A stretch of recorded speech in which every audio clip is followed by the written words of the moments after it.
kasih buat teman-teman yang sudah hadir pada kesempatan kali ini untuk mengikuti pelatihan via Zoom meeting terkait swab yang nanti akan disampaikan oleh Dr. Evi Novitasari yang juga sudah bergabung dengan kita. Halo Dr. Evi, sudah bisa diakses, Dok? Bisa. Assalamualaikum semuanya, apa kabar? Waalaikumsalam. Baik, Bu. Baik, Bu. Sudah siap ya semua ya? Insya Allah siap, Ibu.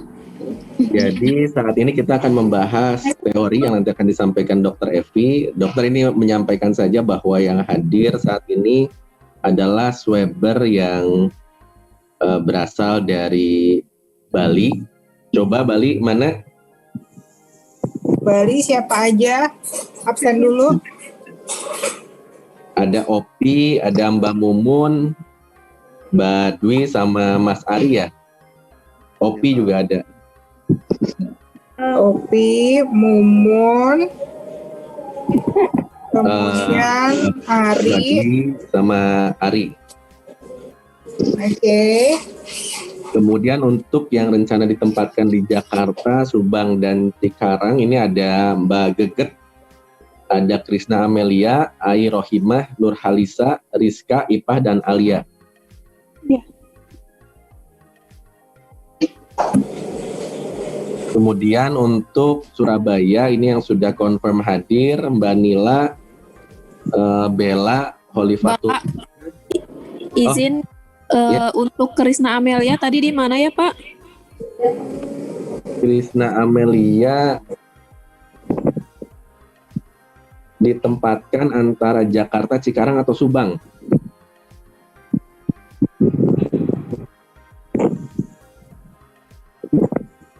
Oke, terus untuk Surabaya ada Dr. Alvin. Dokter sehat, Dok? Cukup bulan.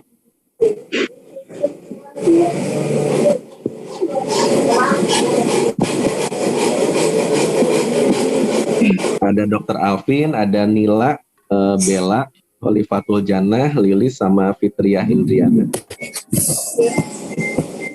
Total berarti sekitar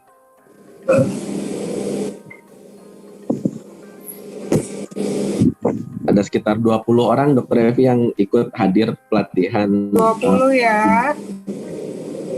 Oke, Dok, untuk mempersingkat waktu mungkin boleh langsung dimulai saja, Dok. Sebentar, saya ini dulu ya.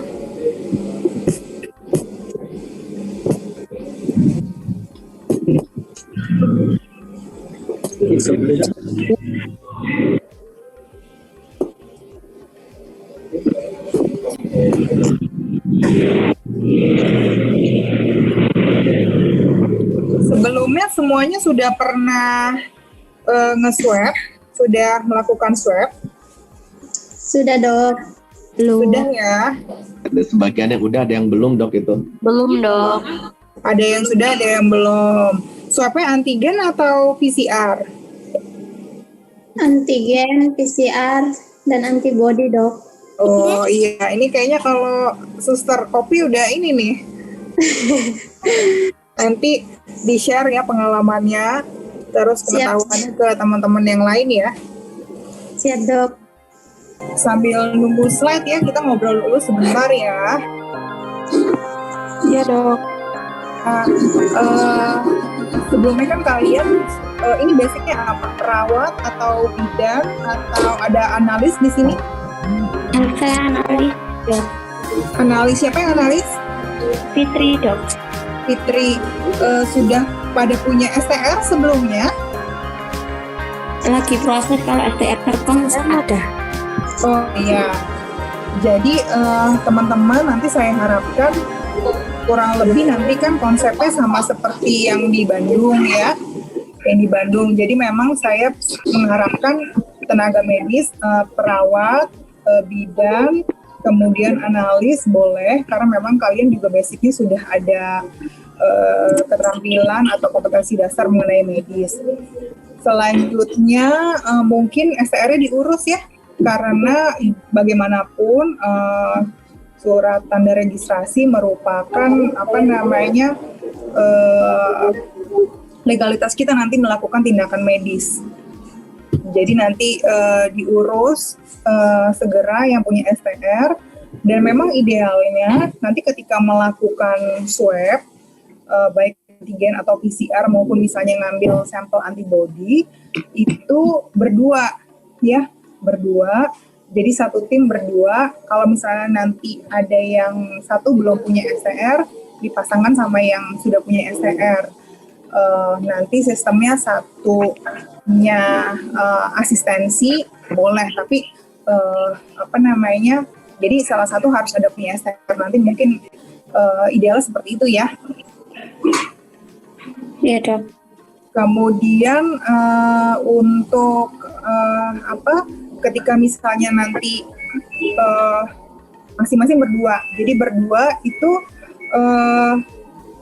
jadi kalau misalnya memang pasien satu atau pasien lebih dari satu, kalau satu atau dua orang mungkin kalau sendiri masih enak ya, tapi kalau misalnya nanti pasien udah 10 gitu ya, apalagi kalian misalnya home visit, memang rasanya lebih baik berdua. Jadi misalnya satu nanti yang ngambil swabnya, yang satu yang asistensi untuk siapin label, siapin kertas dan lain-lain gitu. Jadi saya sih mengharapkan sih minimal 2 orang. Nanti kalau misalnya pasiennya banyak, misalnya ada yang misalnya kita corporate atau company yang sekitar 20 orang atau 50 orang, boleh nanti dari ya. Sebentar saya.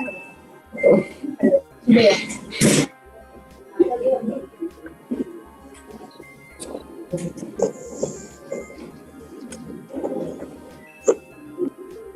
Oke, kayaknya nih slide-nya udah bisa kebuka. Kita mulai saja ya. Bismillahirrahmanirrahim. Assalamualaikum warahmatullahi wabarakatuh. Waalaikumsalam warahmatullahi wabarakatuh. Di sini saya Dr. Evi Novitasari akan menyampaikan teori tentang prosedur pemeriksaan baik itu rapid test antibody, kemudian swab antigen dan swab PCR. Punten, suara saya jelas? Jelas. Jelas. Oke. Ini kita santai aja. Kalau misalnya mau ada pertanyaan, saya harap nanti kita dengerin dulu bareng-bareng. Kemudian nanti ada pertanyaan dikumpulkan di belakang. Nanti saya akan jawab. Kurang lebih seperti itu ya. Dok. Oke. Next slide. Nah, ini pertama adalah tentang sampel dari pasien COVID. Jadi beberapa penelitian memang kita bisa ngambil sampel dari COVID itu di nasofaring. Nasofaring itu di mana? Di hidung ya. Di hidung. Kemudian ada juga di subkonjungtival, itu di mata. Kemudian di sputum. Sputum itu dahak yang ada di paru-paru. Kemudian di tenggorokan. Kemudian ada juga di feses atau nanti ada anal swab di urin dan di darah. Namun berdasarkan penelitian yang paling efektif itu, yang paling tinggi nilainya adalah di nasofaring, di sputum dan di tenggorokan. Jadi kenapa pemeriksaan sekarang itu pemeriksaannya kebanyakan mengambilnya di nasofaring dan di tenggorokan. Jadi jelas ya tuh angkanya 8,8,6, 97,9 dan di tenggorokan itu 88,6 gitu. Jadi yang lainnya memang bisa, tetapi berdasarkan penelitian masih kecil. Paham ya? Paham dok. Oke. Next. Nah, ini anatomi rongga hidung ya. Mulai dari rongga hidung inferior nasal concha ini masuk, ini potongan melintang ya. Nanti kalian masukkan si swab kitnya mulai dari bawah, disusurin dari bawah sampai mentok, kemudian nanti diputar 180 derajat, didorong sedikit sampai ke belakang. Ini kurang lebih anatomi potongan melintang dari rongga hidung. Next slide.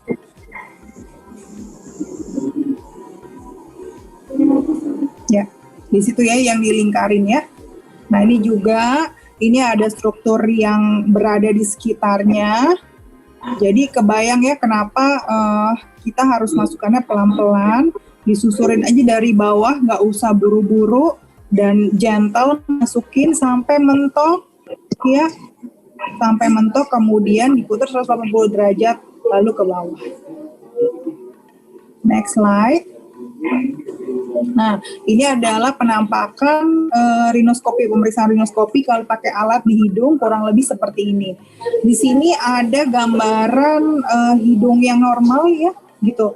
Penting untuk menanyakan kepada pasien apakah pasien mempunyai riwayat polip atau sinusitis, atau bila memang misalnya pasiennya sedang pilek, ditanyakan bagian hidung mana yang lebih lega, yang kanan atau kiri. Misalnya dia bilang saya ada riwayat polip di sebelah kiri, jadi nanti teman-teman ngambilnya swabnya di sebelah hidung kanan, iya gitu ya, kanan. Jadi jangan memaksakan apabila memang dia ada keluhan di hidung tersebut gitu ya. Jadi kita memang harus bisa fleksibel juga.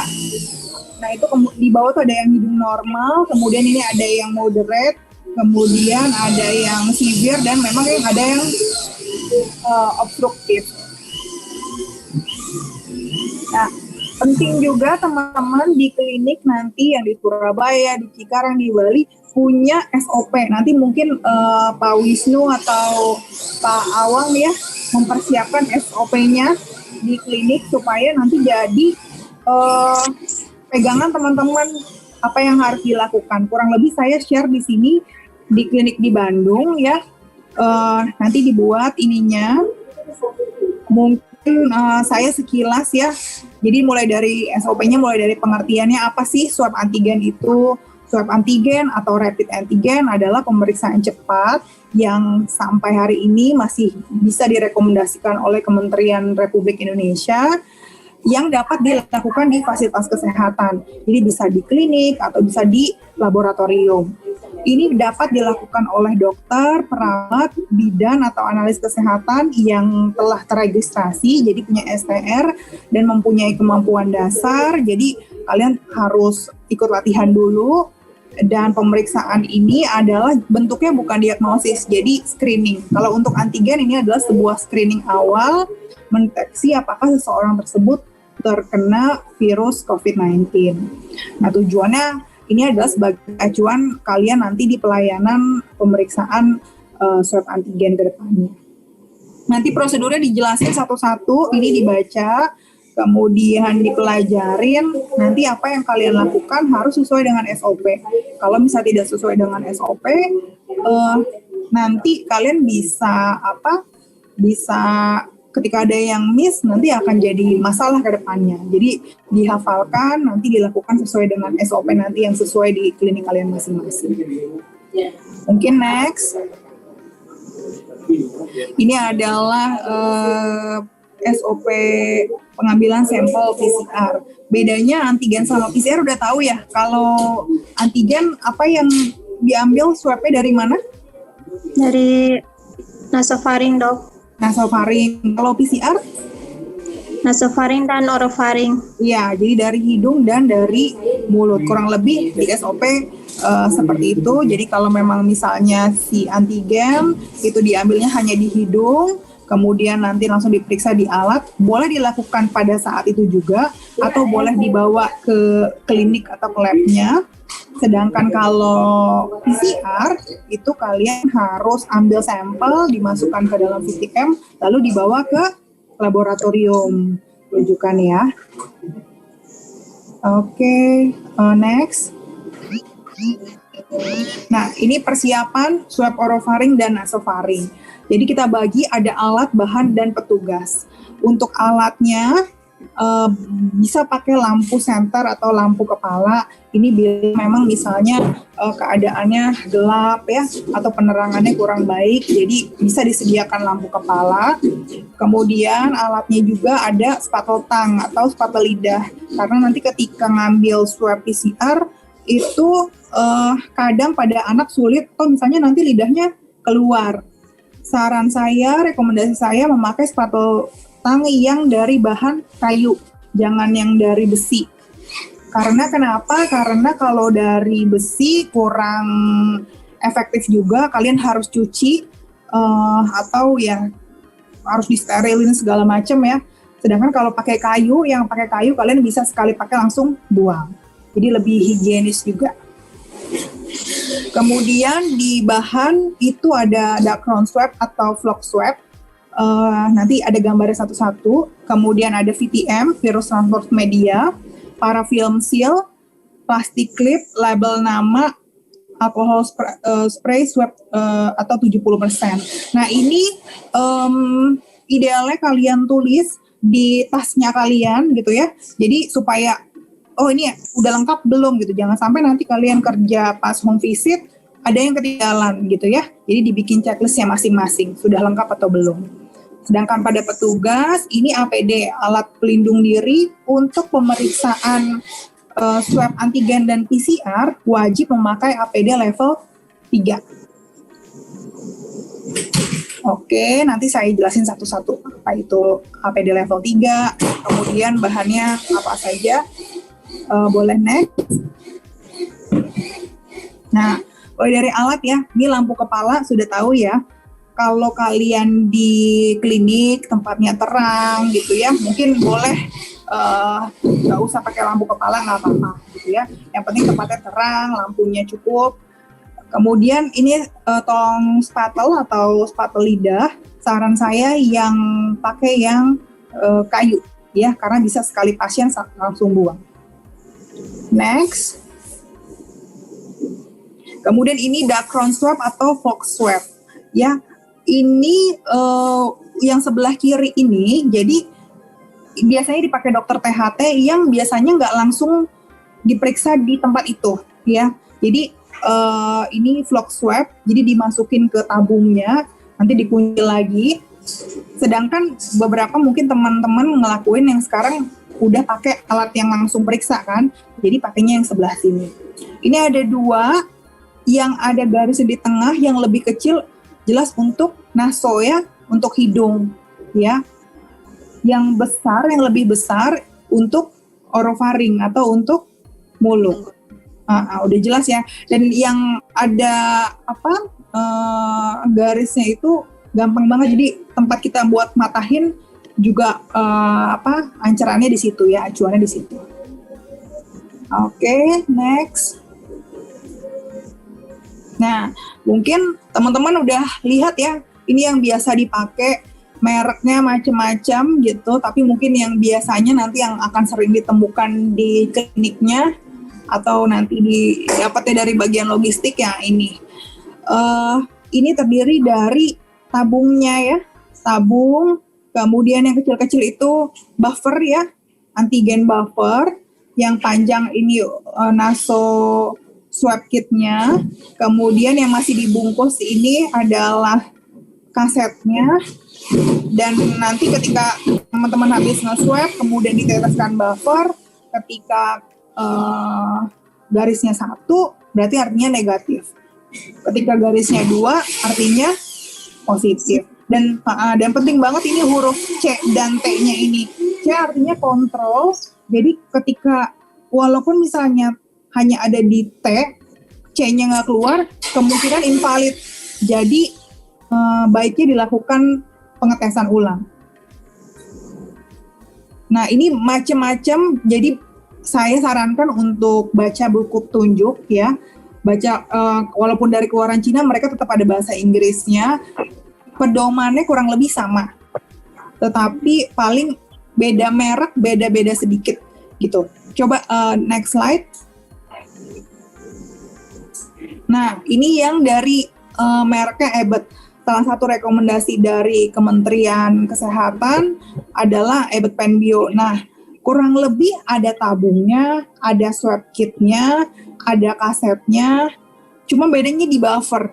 Nah, buffernya ini kalau yang dari si Ebet, dia tuh buffernya bentuknya botol. Botol yang kita kadang-kadang nggak tahu nih seberapa banyak sih harus ngebagi supaya cukup untuk 25 tabung. Kelebihan dan kekurangannya itu. Sama mungkin harganya ya.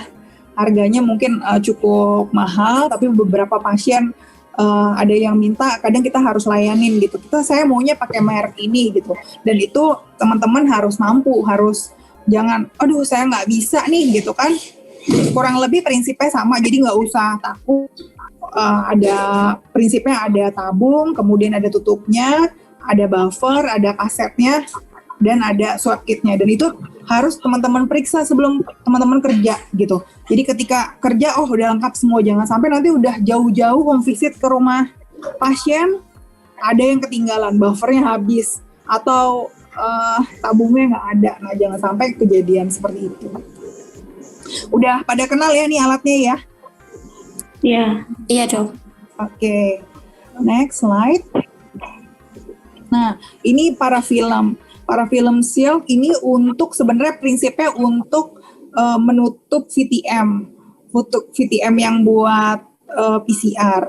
Jadi memang prinsipnya adalah harus 3 kali kunci. Jadi pakai parafilm, kemudian pakai plastik clip, itu 2. Jadi supaya mencegah, supaya tidak bocor, atau misalnya supaya tumpah sehingga yang negatif jadi positif, kurang lebih seperti itu. Tetapi memang kemarin dari dokter patologi klinik, kalau misalnya dibawanya langsung ya, misalnya hari itu juga, tidak perlu pakai parafilm gitu. Tapi idealnya memang pakai parafilm. Jadi kayak semacam solasi ya gitu, supaya nggak tumpah prinsipnya. Next slide. Kemudian bahan yang harus dibawa adalah alkohol spray 70% untuk disinfektan, kemudian hand sanitizer, dan penting untuk mempersiapkan tisu karena beberapa pasien refleksnya bersin ya gitu. Dan saya pengen teman-teman habis buang si swab kitnya langsung disemprot dengan disinfektan spray. Satu pasien langsung semprot. Itu tujuan kita supaya virus di situ mati, karena kita nggak tahu di situ pasiennya positif atau negatif kan gitu. Jadi satu pasien buang ke tong sampahnya langsung disemprot alkohol 70%. Next slide. Kemudian juga harus dibawa adalah trash bag, kantong plastik medis. Untuk yang home visit harus wajib dibawa gitu. Yang di klinik mungkin boleh pakai tong sampah seperti ini. Untuk yang swab kitnya, dapronnya dibuang ke tempat sampah medis. Yang kotak-kotak atau kertas bisa dibuang ke non medis. Nah ini trash bag wajib kalian bawa juga yang home visit. Nanti si swab kit dibuang ke sana, sampai APD juga dibuangnya ke trash bag yang kuning itu. Next slide. Nah, kita masuk ke prosedur. Pertama, wajib cuci tangan sebelum dan sesudah tindakan. Kemudian memakai APD yang lengkap, memperkenalkan diri, menjelaskan prosedur kepada pasien, kemudian mempersiapkan VTM, dibeli label nama, dan membuka tabung steril swab dacron. Satu-satu kita bahas ya. Next slide. Mungkin pengertian dulu ya. APD, alat pelindung diri, ada 3 level. Level pertama, penutup kepala, masker medis biasa, kemudian handscoon atau sarung tangan medis, baju kerja atau scrub, kemudian alas kaki. Alas kaki ini jelas yang berbeda ya. Ketika kalian dari rumah sampai tempat klinik atau rumah sakit, alas kakinya beda. Nah, ini biasanya untuk level 1 boleh dipakai di tenaga kesehatan di triase, biasanya petugas pendaftaran gitu ya, bagian depan, atau biasanya di poli umum. Sedangkan level 2 jelas lebih lengkap, mulai dari penutup kepala, Google, maskernya juga N95, kemudian sarung tangan medis, ada apron, dan alas kaki. Ini biasanya dipakai di ruang isolasi, kemudian di triase sebuah IGD. Ini jelas perbedaannya ya. Kemudian next slide, masuk ke level 3. Level 3 pakai hazmatnya yang full coverage, kemudian pakai Google, masker N95, handscoon-nya 2, dan memakai sepatu bot. Dan ini dipakai oleh tenaga medis untuk pengambilan spesimen saluran nafas untuk pemeriksaan tersangka COVID. Nah, ini yang kalian lakukan. Jadi, kalian ngambil spesimen sampel orang yang kita nggak tahu dia COVID atau enggak, maka wajib APD-nya level 3. Gitu. Next slide. Nah, prosedurnya tadi, 1 cuci tangannya harus 6 langkah, 20 sampai 30 detik. Ya, udah pada bisa ya cuci tangan ya? Bisa dok. Bisa ya. Bisa dok. Nanti hari Minggu ketemu, aku tes cuci tangan 6 langkah. Kalau bisa ada wastafel, ada air mengalir, pakai sabun. Tapi kalau memang misalnya nggak ada, boleh pakai hand scrub juga boleh ya. Jadi pertama cuci tangan 6 langkah, kemudian siapkan dan gunakan APD level 3. Next slide. Ini kita urai satu-satu APD level 3-nya ya. Kalau saya gampangnya dari atas. Walaupun nanti pas pakainya kalian nanti lihat urutannya. Tapi untuk periksa pertama sebelum berangkat kerja, dari atas saya biasanya nurse cap atau head cap ya, penutup kepala, pelindung kepala, kemudian turun ke mata, bagian mata wajib pakai Google. Kenapa? Karena si COVID itu menular lewat tadi ya, konjungtiva mata gitu. Jadi penting untuk kita pakai kacamata Google pelindung. Dan pilih kacamata Google yang benar-benar full, yang nutupin ya. Nanti minta sama Pak Awang atau Pak Wisnu gitu ya, Pak maunya APD-nya Google yang seperti ini, jadi jangan hanya kacamata biasa. Kemudian ada dari mata saya siapin untuk masker. Maskernya N95 untuk karena tadi kita harus level 3 kan, dan juga disiapin juga masker medisnya. Biasanya pakai masker N95 di dalam, kemudian didouble pakai masker medis. Iya. Untuk berikutnya face shield, dan dipilih face shield yang helm seperti ini yang benar-benar menutupi dari atas sampai bawah gitu. Cuman memang ada beberapa face shield yang Mika itu boleh gitu, tapi memang untuk untuk yang petugas home visit karena nanti mereka bawa-bawa kadang suka lecek atau suka kotor.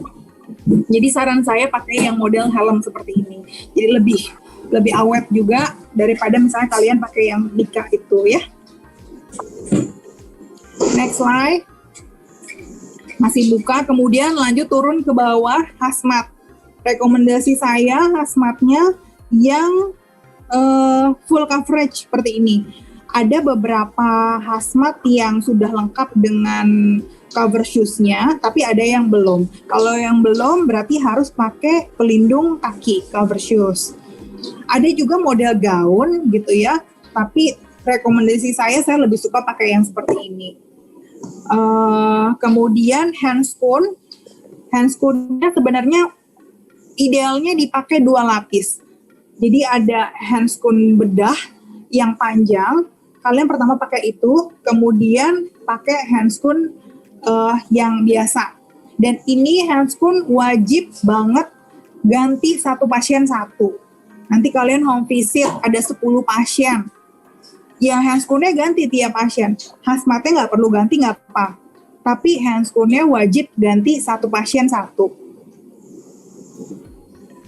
Oke ya, jadi ngerti ya. Jadi kadang ya jadi boros sih ya, tapi ya ya mau gimana? Kalian kan nggak mau ya kalau misalnya kalian diperiksa terus namanya kita pegang muka orang, mulut orang gitu kan. Kalau nggak ganti kan nggak mau kan. Nah, jadi tempatin diri kita sebagai pasien. Jadi satu pasien wajib ganti handscoon-nya. Kemudian ada juga hazmat yang modelnya gaun. Yang modelnya gaun. Kalau yang pakai model gaun wajib pakai apron yang plastik seperti ini. Ini tuh plastik, jadi kalau misalnya nanti teman-teman kena percikan cairan dari pasien, jadi nggak tembus ke baju kerja kalian. Kemudian ke bawah pakai cover boot medis. Boot medis pilih yang warnanya kuning atau yang putih, karena ketika nanti ada cairan dari pasien bisa gampang kelihatan ya. Jadi ini adalah APD level 3. Next slide. Ini adalah langkah-langkah menggunakan APD. Jadi tadi kalau kelengkapannya saya dari atas sampai bawah biar nggak lupa. Nah tapi menggunakannya memang ada urutannya. Ini boleh teman-teman tempel di klinik, nanti minta sama manajemen kliniknya ditempel besar-besar, atau nanti ditempel di tas kalian. Di tas kalian kalau mau home visit, jadi biar nggak lupa, lihat aja itu. Jadi kalau saya biasanya sambil lihat, sambil pasang gitu. Dan ini biar nggak sampai kelewat gitu ya. Jadi tadi ya, persiapin APD, baju, hazmat, penutup kaki, sepatu bot, handscoon, apron, masker N95, handscap, Google, pelindung wajah. Nah, kemudian petugas menggunakan baju kerja dan melepaskan aksesoris di tangan. Nggak boleh pakai cincin, yang pakai gelang dilepas dulu, yang pakai jam tangan dilepas dulu. Jadi benar-benar tangannya clear, karena kalau pakai cincin kadang nanti bikin handscoon robek ya gitu. Kemudian melakukan kebersihan tangan menggunakan hand scrub. Jadi kalau ada wastafel, cuci tangan. Kalau memang misalnya nggak ada, boleh pakai hand scrub. Kemudian menggunakan baju cover atau baju hazmat. Jadi pakai dulu baju hazmatnya. Habis pakai baju hazmat, pakai penutup kaki, cover shoes. Habis pakai cover shoes, pakai sepatu botnya. Jadi bukan pakai handscoon dulu, jadi pakai hazmat dulu. Kemudian sudah pakai sepatu bot, baru pakai sarung tangan pertama. Kalau bisa pakai sarung tangan bedah kalau ada, kalau nggak ada pakai sarung tangan double 2. Kemudian pakai apron yang plastik tadi supaya nggak kena cairan. Kemudian habis pakai apron baru pakai sarung tangan kedua.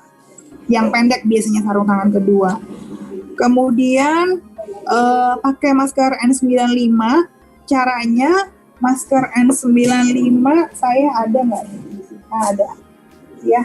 Jadi pakai N95. Dipegang cupnya. Kemudian ditaruh di sini.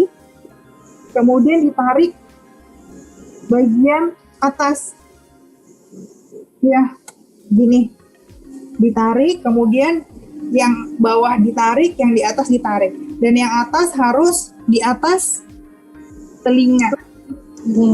Sudah dipakai, ditekan yang bagian logam supaya tidak ada kebocoran. Nah kalau teman-teman buat make sure mau aman, boleh didouble pakai masker medis, boleh.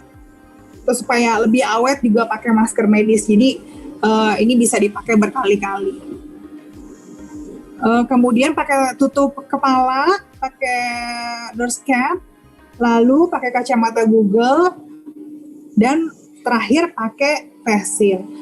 Saran saya dibantu sama teman, karena kadang pakai apron tuh kita harus ikat-ikat.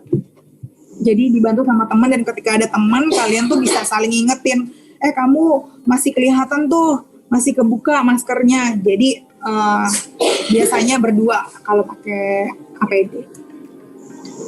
Next slide.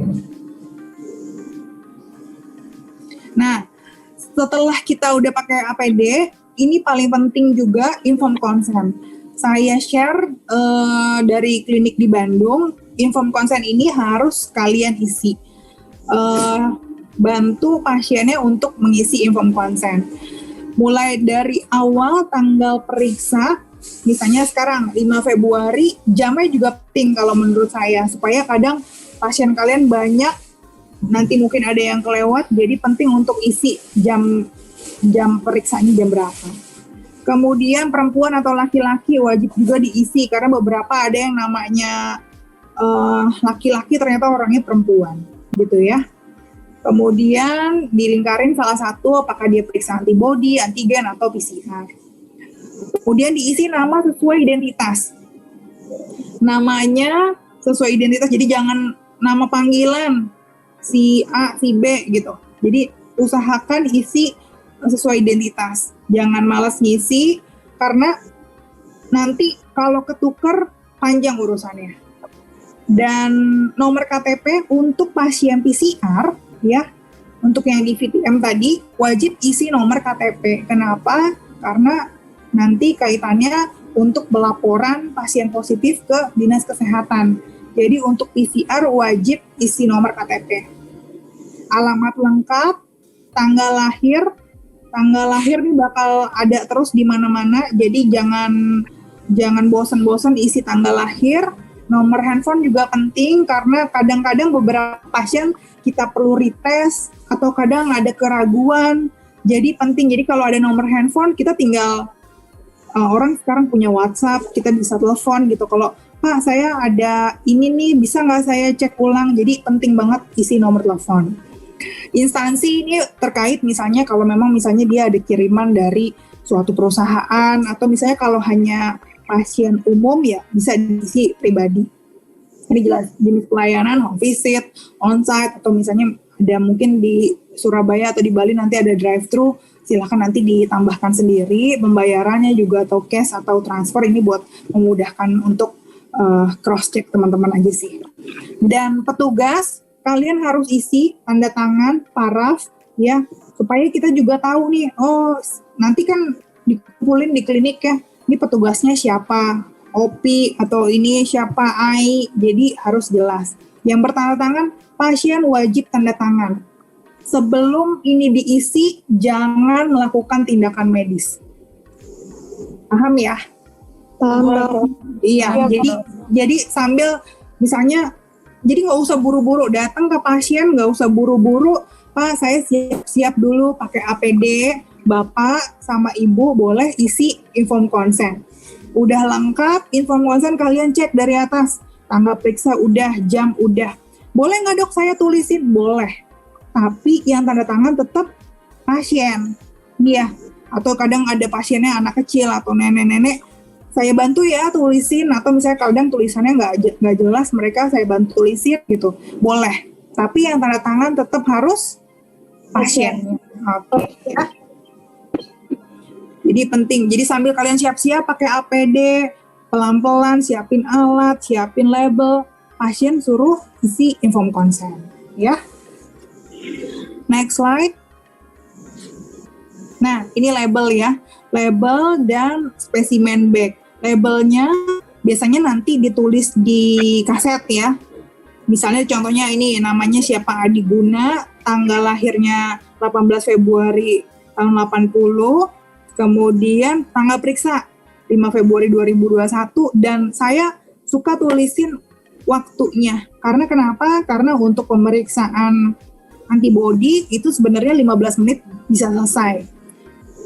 Untuk antigen 30 menit jadi bisa selesai. Jadi kalau misalnya jam 1 berarti kita ngambilnya berarti kan jam 1.30 sudah bisa dinyatakan, kalau memang garisnya 1 dinyatakan negatif, kalau garisnya 2 dinyatakan positif gitu ya. Jadi saya juga minta teman-teman buat tulis waktunya ya.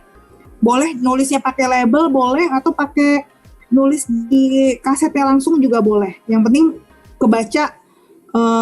Biasanya minta spidol yang boxy yang nggak bisa hilang, boleh juga di situ di baliknya ya. Dan ini spesimen bag untuk bawa VTM nanti. Jadi kalian tulis namanya di VTM-nya dan tulis namanya di label sini. Karena kadang nanti petugas transporter kadang ketukar-tukar gitu. Jadi kalau kalian tulis 2 di tabung dan di plastiknya, itu insya Allah aman. Ya, nggak akan ketukar. Oke, next slide. Nah, kemudian udah siap semua, perkenalkan diri. Ini bagian paling penting, perkenalkan diri.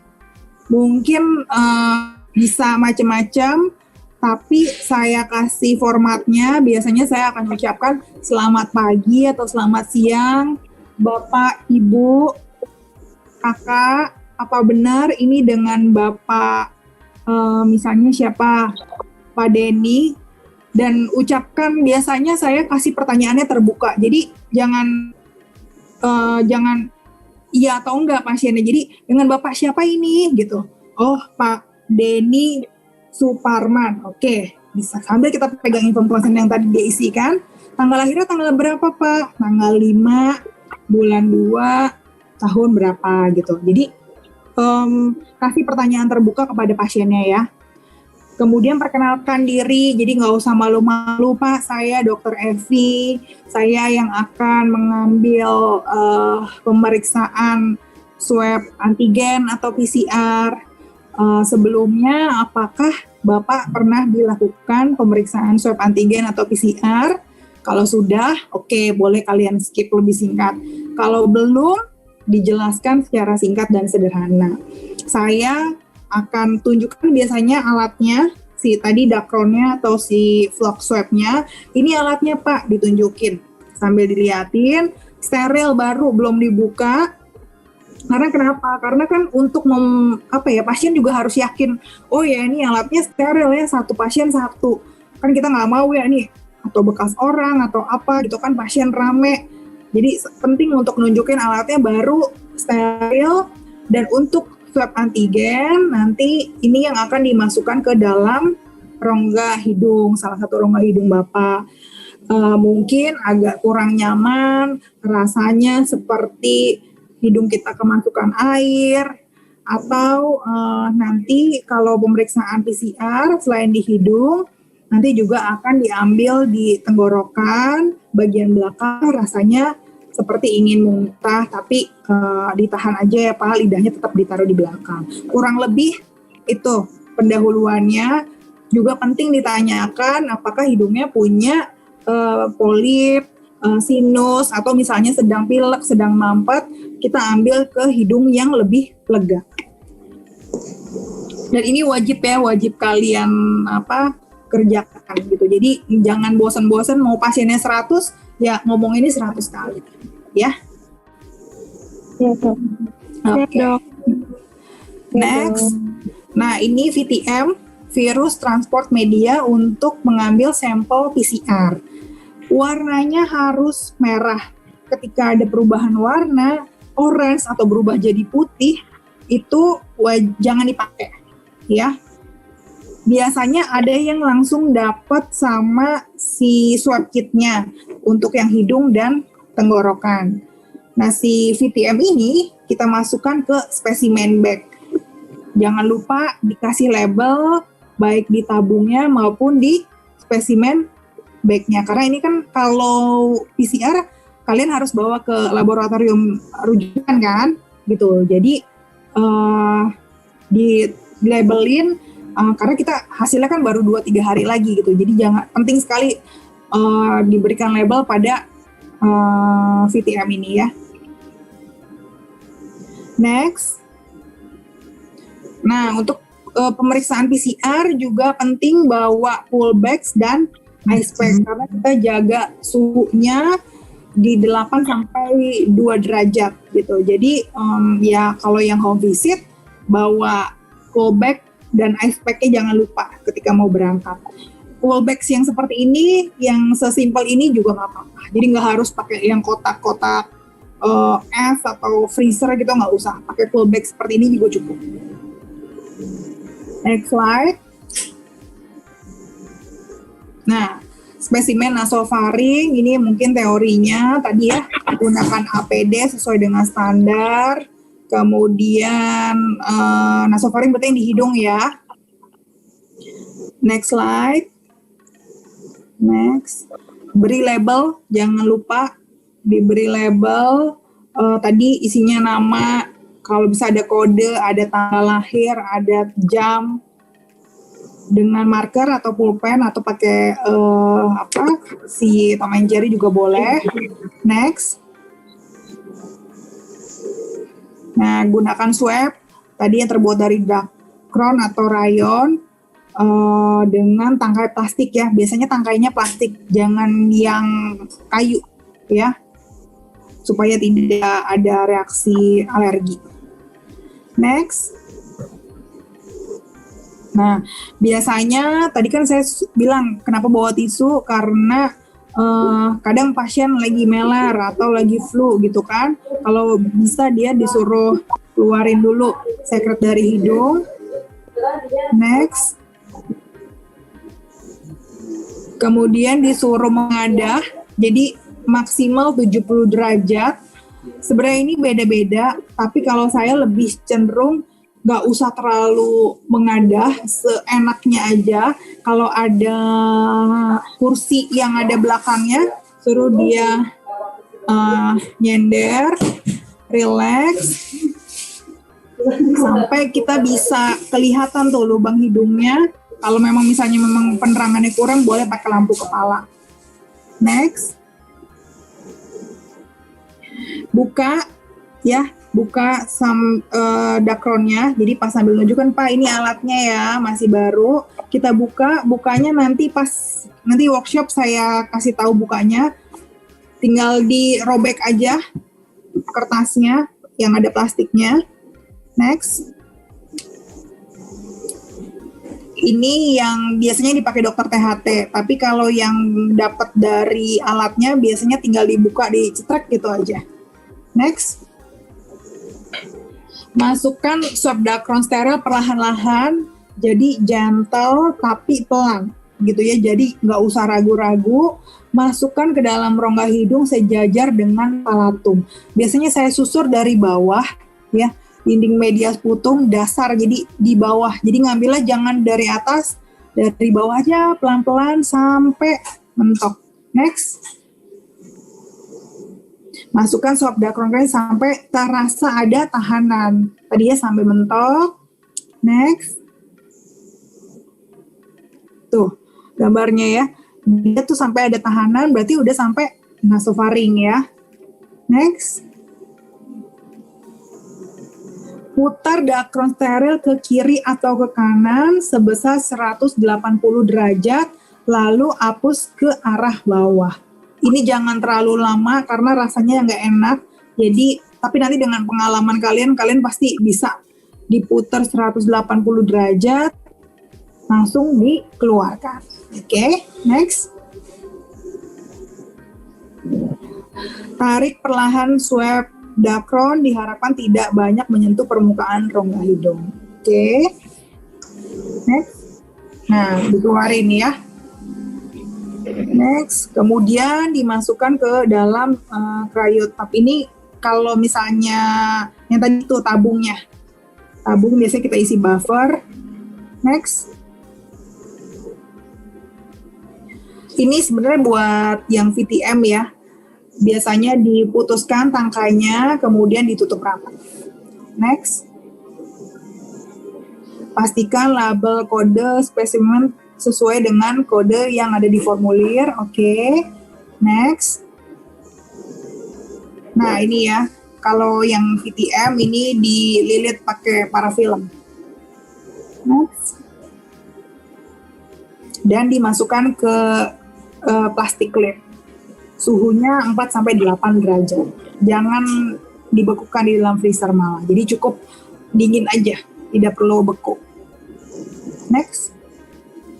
Ini video bisa kita lihat sama-sama.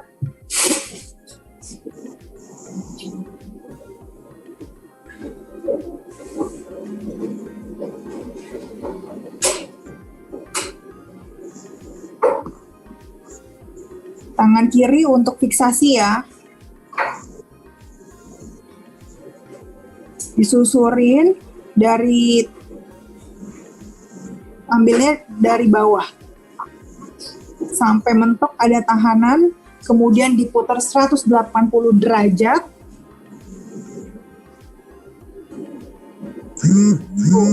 Kita usap ya, kita harapkan virus yang ada di naso ini bisa keambil.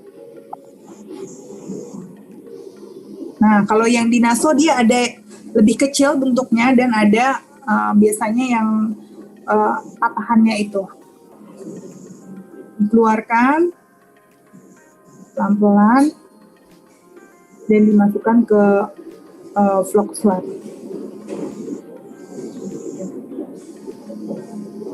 Sudah ya? Oke, next slide.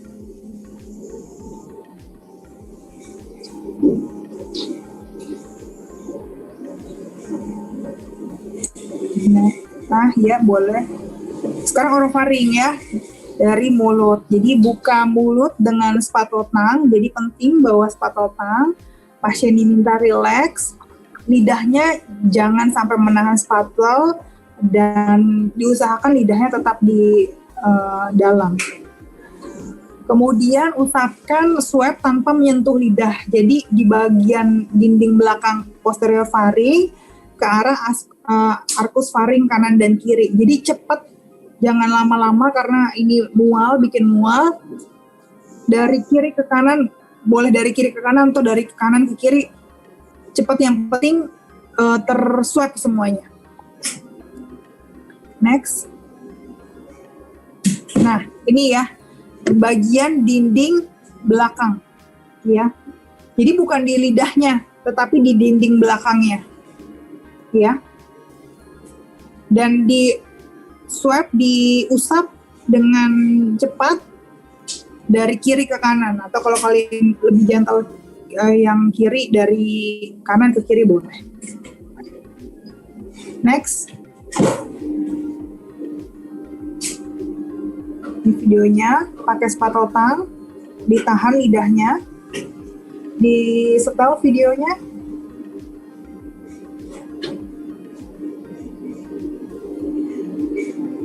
Diusap.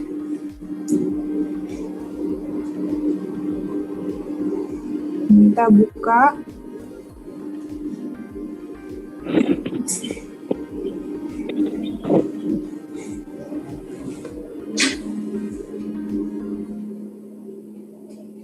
Ya, cepat.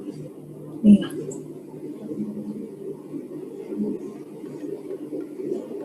Jelas ya teman-teman ya? Jelas. Iya, kebayang ya, bukan di lidahnya, tapi di dinding bagian belakangnya, dari kiri ke kanan, cepat. Nanti kita latihan satu-satu, dan kalian harus ngerasain rasanya di swab seperti apa, supaya nanti feeling ke pasiennya berasa. Oke, next slide.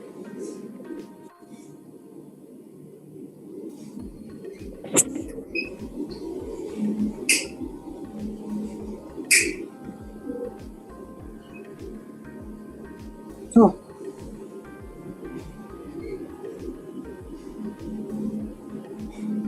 Oke, ini tadi ya. Lidahnya ditekan dengan spatotang. Kemudian usap secara gentle dari kiri ke kanan. Oke.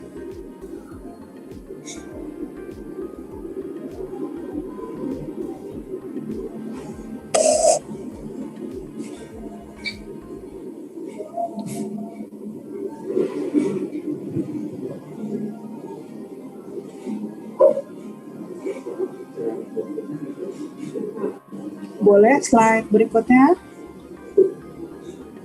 Ya, ini adalah cara melepas APD level 3.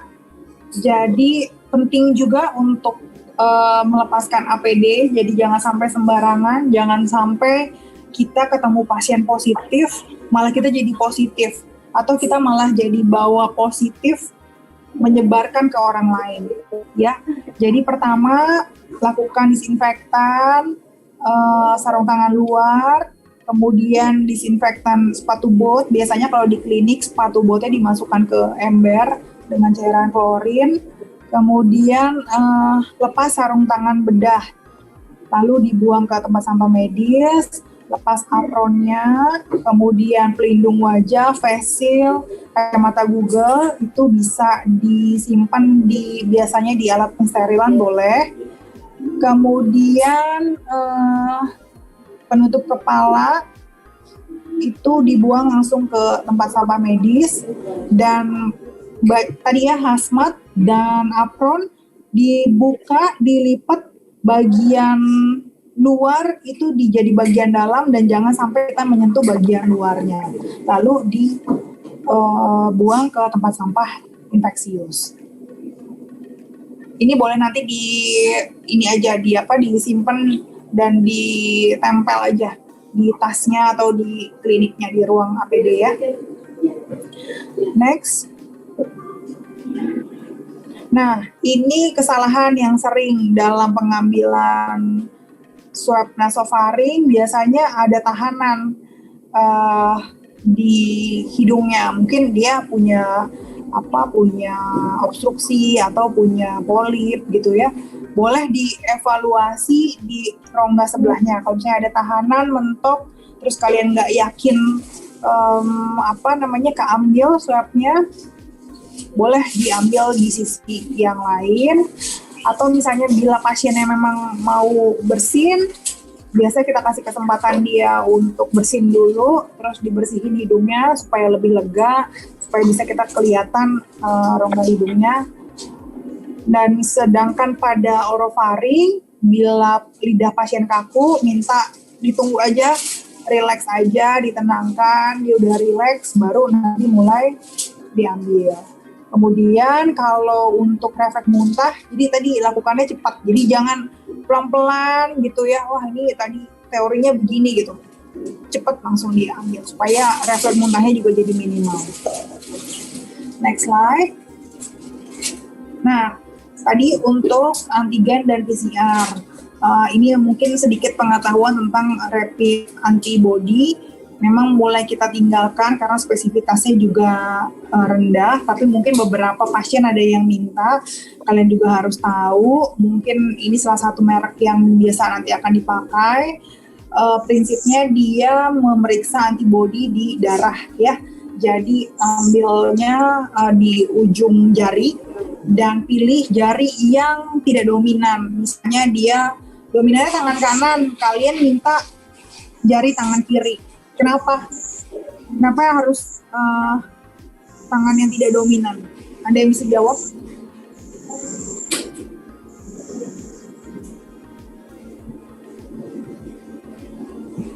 Ada yang bisa jawab kenapa harus kalau antibody dipilih tangan yang tidak dominan?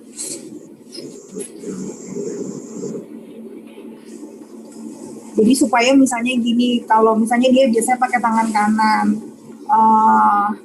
atau misalnya dia, walaupun misalnya kalian suruh dia cuci tangan gitu, tapi kan mungkin ada kotoran atau segala macam, dan ketika kita pilih tangan yang tidak dominan, biasanya tidak terlalu kotor dan darah yang antibody yang diambil juga lebih maksimal. Ini alatnya ya, mulai dari jarumnya, kemudian ada alkohol pad, kapas alkohol, kemudian ini buffer, dan ini kasetnya. Next. Ini adalah prosedurnya. Jadi kurang lebih pertama pasien mendaftarkan diri ke pendaftaran, kemudian pasien diminta kartu identitasnya ya, karena tadi kan harus ada nama, nomor KTP, kemudian diarahkan ke ruang pemeriksaan ditentukan. Kita pemeriksa, dokter, perawat, memperkenalkan diri, menjelaskan, pasien mengisi inform consent, dan setelah kita pakai APD, lalu kita lakukan rapid antibody. Biasanya diambil sampel dari ujung jari, darah vena. Biasanya kita bersihkan dulu dengan swab alkohol, kemudian diambil darahnya dengan blood lancet, kemudian diambil penghisap darah tadi, langsung dituangkan ke kaset rapid antibody. Biasanya ditunggu sekitar 15-30 menit. Ketika satu garis ya C berarti hasilnya negatif. Ketika ada 2 garis atau 3 garis kita nyatakan positif. Boleh teman-teman ulangin bila memang hasilnya samar atau misalnya timbul keraguan, boleh lakukan retest dengan alat yang sama atau dengan merek yang lain. Nah, kemudian diverifikasi oleh dokter penanggung jawabnya, kemudian langsung didokumentasikan, difoto, lalu diberikan surat keterangan. Kurang lebih seperti itu. Next slide. Oke, kurang lebih penjelasannya seperti itu. Mungkin ada yang mau ditanyakan atau sharing pengalaman kalian ketemu pasien atau pas ngambil swab selama ini seperti apa? Yang di Surabaya, di Bandung, di Cikarang, dan di Bali. Ada yang mau bertanya?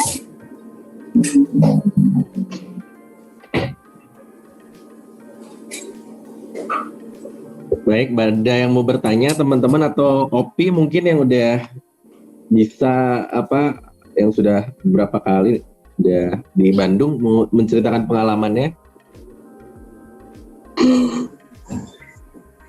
Assalamualaikum warahmatullahi wabarakatuh, Dok. Waalaikumsalam. Dok, Krisna ingin bertanya, Dok, mengenai vaksin, itu apakah ada vaksin tersendiri dari klinik ini atau bagaimana, Dok? Oh, vaksin ya.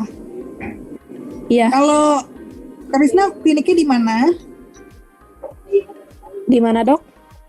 Krisna kliniknya di mana?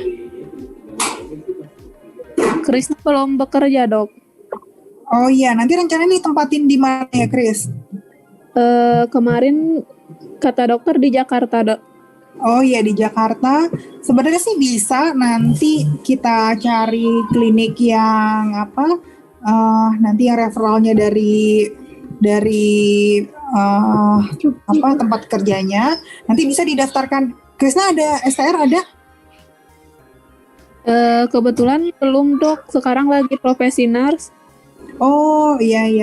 Tapi nanti bisa kok. Sekarang kan ada program untuk tenaga kesehatan ya gitu. Mungkin sekarang yang terdaftar dulu, yang punya klinik dulu, punya tempat bekerja. Tapi nanti didaftarkan, nanti saya koordinasi sama penanggung jawab di nanti tempat Krisna akan bekerja ya.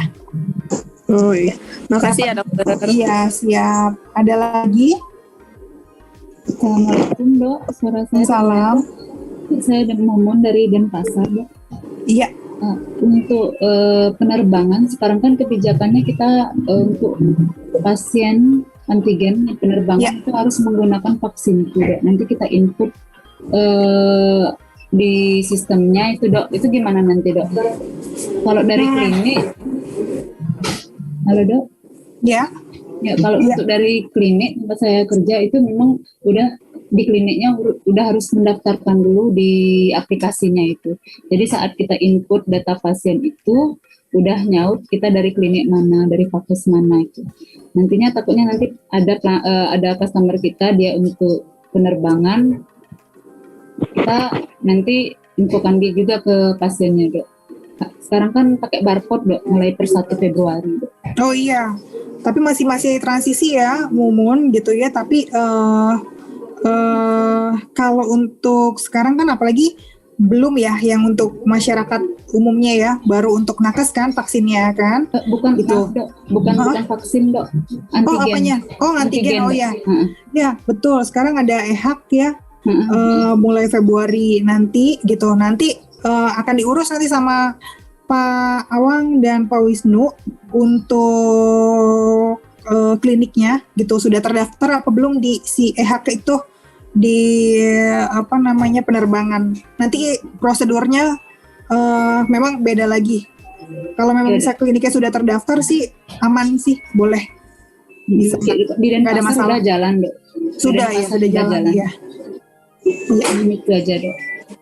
Iya. Ada lagi? Udah pernah home visit? Ada yang udah jalan home visit di Surabaya?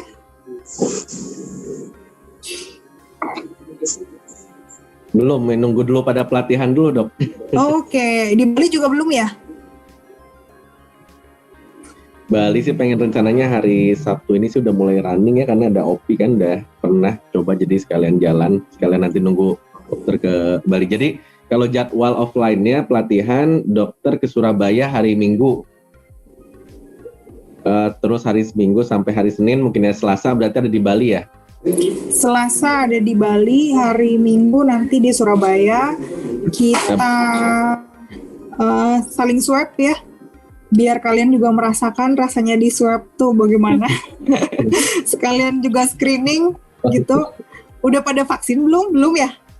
Saya Udah. sudah Dok. Sudah ya gitu. Ya, Ini memang kalau sebentar, buat yang Iya. hari Sabtu kan di Surabaya, berarti hari Selasa kan di Bali ya.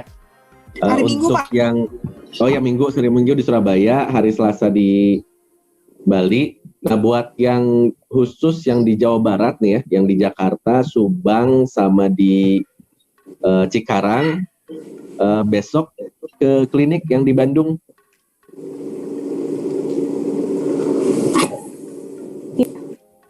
Jam berapa? Jam berapa, Pak? Nanti diinformasikan diinformasikan di grup. Di grup WhatsApp. Terus itu ada pertanyaan juga, Dok, katanya dari Mas Not yang jadi moderator, jadi host. iya boleh. Ini Gimana, katanya gimana? kalau di swab matanya kenapa harus dibuka tuh? Boleh dibuka, boleh ditutup, nggak ada masalah kok. Supaya bisa melihat kenyataan. Ada lagi pertanyaan dari yang lain, Dokter Alvin, sehat, Dok? Dokter Alvin, apa kabar dok? Oh, halo dok. Iya, sehat-sehat aja. Ini nggak dok, apa udah pernah nge-swab dok di sana? Sudah sih, tapi sekitar berapa bulan yang lalu. Soalnya saya rehat jadi dokter kurang lebih 5 bulanan jadinya. Oh gitu. Ya, Ini bukan dokter pengusaha itu, Dokter Oh Alvin. iya ya. Followersnya Sama banyak di ya. Telegram, Dokter Alvin. Followersnya banyak. Kayaknya nanti pasiennya paling rame karena pengen ngantri di swab sama dokter Alvin. Waduh. Tagline-nya nggak sakit pokoknya. Nih. Oke, mungkin itu ya. Ada lagi pertanyaan dari yang lain atau kita cukupkan aja? Nanti tinggal dilanjut. Mungkin buat pertanyaan-pertanyaan berikutnya secara offline aja kali ya. Mau izin tanya, Ya, ya kan tadi kata dokter katanya kalau misalnya dites terus hasilnya misalnya samar-samar, iya terus kan katanya bisa diulang tuh. Nah, boleh. untuk hitungannya itu bagaimana dok? Apakah itu tanggungan dari keluarga apa dari kita? Kalau misalnya hasil samar-samar gitu, itu kita misalnya hasilnya samar-samar terus minta diulang, itu gimana gitu dok? Jadi hitungannya. Oh iya, sebenarnya memang balik lagi kebijakan ke kliniknya kalian masing-masing. Tadi harus ada SOP-nya ya. Kalau di klinik saya, kalau memang misalnya timbul keraguan ya, memang boleh diulang dan itu jadi tanggung jawab klinik gitu ya. Misalnya ini jadi perdebatan, dok harus begini lihatnya baru kelihatan nih garisnya gitu. Kalau saya daripada ragu mendingan saya ulang dan itu jadi ini yang klinik kita lah gitu ya. Tapi kalau memang misalnya garisnya jelas sekali, pasiennya juga terima, nggak ada masalah, ya biasanya sih kita nggak ulang juga, nggak gitu. Tapi nanti balik lagi ke Alia tanya ke kliniknya gitu ya. Kalau misalnya memang ada pasien yang diulang, tapi kadang juga ada nggak terima, udah jelas dia emang nggak terima gitu. Ya udah Pak diulang aja gitu kan, diulang Bapak mau bayar lagi nggak gitu kan? mau Iya. ya udah gitu aja sih gitu. Tapi kalau di kliniknya memang ada SOP yang boleh meng-retest atau pemeriksaan duplo 2 kali, emang nggak diulang. Balik lagi ke kliniknya sih Alia ya gitu ya. Iya. Tapi nggak ada salahnya. Yang penting komunikasi ke pasiennya, Pak ini garisnya samar gitu kan. Garisnya samar. Kalau kita dari dokternya kita sih ini dinyatakan positif Pak gitu. Kalau pasiennya terima, oh ya udah gitu, nggak usah diulang. Ya dinyatakan nanti di surat keterangannya positif. Tapi kalau misalnya dia nggak terima gitu kan, mangga Pak mau diulang gitu. Misalnya kebetulan kamu bawa disediakan alatnya 2 biar perbandingan kan. Ada yang bisa pakai ebat atau mungkin mau pakai biokredit di tes. Tapi biasanya sih pengalaman saya sih yang diulang juga tetap sama sih. Mau garisnya samar-samar pakai yang Panbio punya tetap 2 juga garisnya sih gitu. Tapi kalau untuk masalah biaya nanti komunikasi sama kliniknya ya, Alia ya. Ada pengalaman web anak-anak, anak bayi. Pernah lihat aja dok. Apa? Aku cuma pernah lihat doang dok. Bukan. Iya. Kemarin saya diskusi sama dokter THT, memang nggak ada batasan usia ya. Jadi mau baru lahir pun ya memang kalau harus kita swab karena golden standar pemeriksaan COVID masih PCR. Jadi mau nggak mau harus diambil daripada kita tebak-tebakan pasiennya positif atau negatif. Lebih baik memang diperiksakan gitu. Dan mungkin memang ya jangan sampai terlalu masuk ya. Tetap jadi kalau kedalaman hidung seseorang tuh kalian lihat dari sini nih. Tuh. Iya, kurang lebih panjang segini ya. Kalau anak-anak ya kan mungkin segini juga ya, gitu kan. Jadi misalnya kalau anak-anak segini ya masuknya kurang lebih seperti itu, sejauh itu. Jadi tetap anak-anak nggak usah khawatir, tetap diambil aja. Saya juga dulu awal-awal juga sama anak juga kasihan ya, nangis pasti drama segala macam. Tapi ya demi kebaikan, demi tracing sebesar-besarnya kita lakukan pemeriksaan dan ya ketika misalnya kita tahu anak itu positif kan kita bisa lakukan tindakan kan apa yang dilakukan kan supaya kedepannya dapat terapi yang lebih maksimal sih. Dulu saya waktu anak-anak saya tolak-tolakin gitu karena kasihan gitu. Ternyata memang mulai anak baru lahir juga kalau memang harus diperlukan PCR misalnya ibunya positif atau mereka sekeluarga positif gitu kan tetap aja diambil. Mungkin itu. Ada yang lain? Izin bertanya lagi dok. Iya. Ya. Nanti kan kita home service nih dok. Misalnya terus Iya. salah satu kita kunjungan ke keluarga. Terus Iya. misalnya salah satu keluarganya itu misalnya ada yang positif. Nah Iya. tindakan kita nih misalnya kan yang lainnya negatif. Terus ada salah satu yang positif. Terus tindakan kita nanti ke pasiennya itu gimana dok? Kalau misalnya ada salah satu yang positif. Iya, kalau misalnya periksanya apa dulu? Periksanya antigen misalnya ya. Periksanya antigen ada salah satu yang positif. Biasanya saran saya yang periksa antigen positif kita konfirmasi untuk PCR gitu. Jadi kalian nanti kalau nanti jadi petugas di tempat ini home service bawa alatnya sekalian ya. Jadi biar nggak bolak-balik gitu. Ketika misalnya periksa antigen, Pak ini untuk diagnosa dan konfirmasi kalau COVID harus PCR. Gitu saran saya langsung diperiksa PCR saat itu juga. Jadi bawa VTM-nya, udah bawa full box-nya. Nah untuk yang lainnya, yang positif tadi dilanjutkan pemeriksaan PCR, yang negatif ya yang positif harus isolasi dulu sambil nunggu hasil PCR ya. Isolasi idealnya memang pisah rumah gitu. Tapi kan belum tentu ya maksudnya bisa dirawat atau misalnya ada tempat isolasi mandiri. Ya kalau memang bisa memungkinkan beda rumah, tapi kalau tidak bisa ya beda kamar mandinya terpisah, tempat makannya terpisah, alat-alat makannya juga dipisahkan. Kalau bisa pakai kamar mandi sendiri. Kalau misalnya tidak bisa pakai kamar mandi sendiri, si orang yang positif menggunakan kamar mandi terakhir. Jadi yang negatif dulu, kemudian baru yang terakhir menggunakan kamar mandi yang positif, kemudian disemprot disinfektan. Gitu sih sarannya. Tapi nanti kalau di klinik saya biasanya swabber juga harus belajar ya. Belajar, nanti ada pertanyaan-pertanyaan yang sering, saya positif gimana, saya negatif gimana, itu nanti bakal sering banget. Jadi kalian belajar, terus tanya sama dokternya, sama dokter Alvin boleh, sama dokter spesialis boleh. Dokter Putu. Ya, dokter Putu juga boleh. Pertanyaan-pertanyaan yang sering, karena sebenarnya nanti mah pertanyaannya itu aja sih gitu.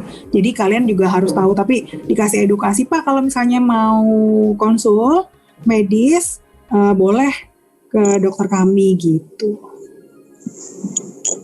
Terima kasih, Dok. Iya. Ada lagi?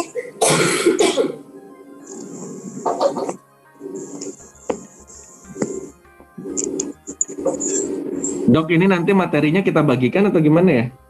Boleh, nanti saya share, saya kirim di WhatsApp ya, Oh, biar dilihat-lihat. Nanti bisa juga tadi ya pas pemakaian APD sama pelepasan, nanti kalau bisa dicetak, ditaruh di tasnya atau di kliniknya, di ruangan periksanya, supaya bisa berurutan pakainya ya. Karena ketika kita bekerja dengan benar, insya Allah nanti hasilnya juga baik ya, gitu. Dan mudah-mudahan pelatihan ini bikin teman-teman jadi percaya diri, udah yakin gitu kan. Dan ketika semua dijalankan dengan baik, insya Allah nanti kesalahan-kesalahan ketika pengambilan sampel jadi nggak ada dan hasilnya memang sesuai. Kurang lebih seperti itu ya. Siap. Baik, terima kasih Dokter Evi waktunya, dan teman-teman lainnya nanti mungkin kita akan lanjutkan terkait pelatihan secara offline melalui WhatsApp. Dan ini pun juga nanti ini direkam juga pelatihan saat ini. Jadi selain dibagikan materinya yang nanti disampaikan oleh Dokter Evi, juga kita bagikan link YouTube yang khusus hanya dapat diakses oleh teman-teman yang mengikuti pelatihan saat ini. Mungkin itu saja, Dokter. Terima kasih waktunya. Sama-sama, semoga bermanfaat, dan saya titip